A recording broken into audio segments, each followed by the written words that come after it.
আসসালামু আলাইকুম দর্শক বন্ধুরা, আশা করি সবাই নিশ্চয়ই ভালো আছেন। বীর মুক্তিযোদ্ধাদের আপডেট একটি খবর নিয়ে আসলাম জানাবো।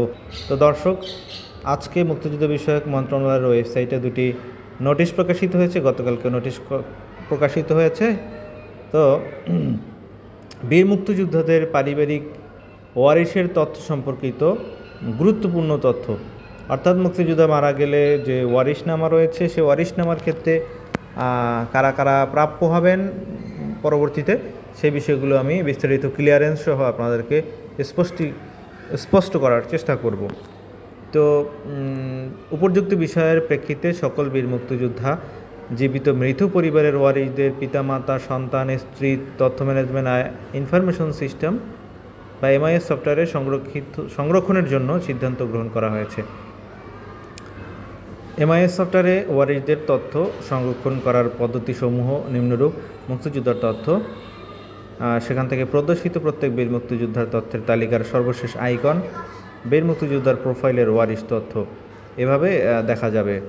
তো উল্লেখ্য, বীর মুক্তিযোদ্ধা আর ক্ষেত্রে জীবিত বীর মুক্তিযোদ্ধার ক্ষেত্রে পারিবারিক সনদ এবং মৃত বীর মুক্তিযোদ্ধাদের ক্ষেত্রে ওয়ারিশ সনদ আপলোড করতে হবে। জীবিত ও মৃত ওয়ারিশ সদস্যদের তথ্য পৃথকভাবে এন্ট্রি করার অপশন রয়েছে। জীবিত সকল ওয়ারিশদের ক্ষেত্রে জাতীয় পরিচয়পত্র যাচাইপূর্বক ভেরিফাই করে ওয়ারিশদের তথ্য অন্তর্ভুক্ত করতে হবে। মৃত ওয়ারিশদের ক্ষেত্রে ওয়ারিশদের মৃত্যু সনদ, মৃত্যুর তারিখ অন্তর্ভুক্ত করতে হবে।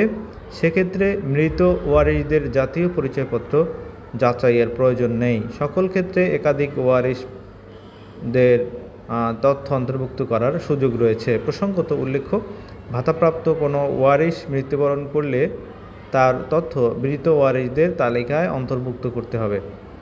3.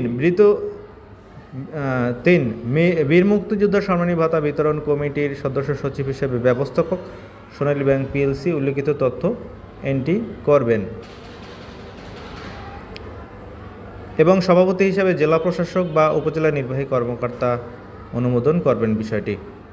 এবং বর্ণিত অবস্থায় এমআইএস সফটওয়্যারে সকল বীর মুক্তিযোদ্ধা অর্থাৎ জীবিত মৃত যারা মুক্তিযোদ্ধা রয়েছেন ওয়ারিশদের তথ্যাদি আগামী 2 মাসের মধ্যে অন্তর্ভুক্ত নিশ্চিত করে এ মন্ত্রণালয়কে অবহিত করার জন্য নির্দেশক্রমে অনুরোধ করা হলো।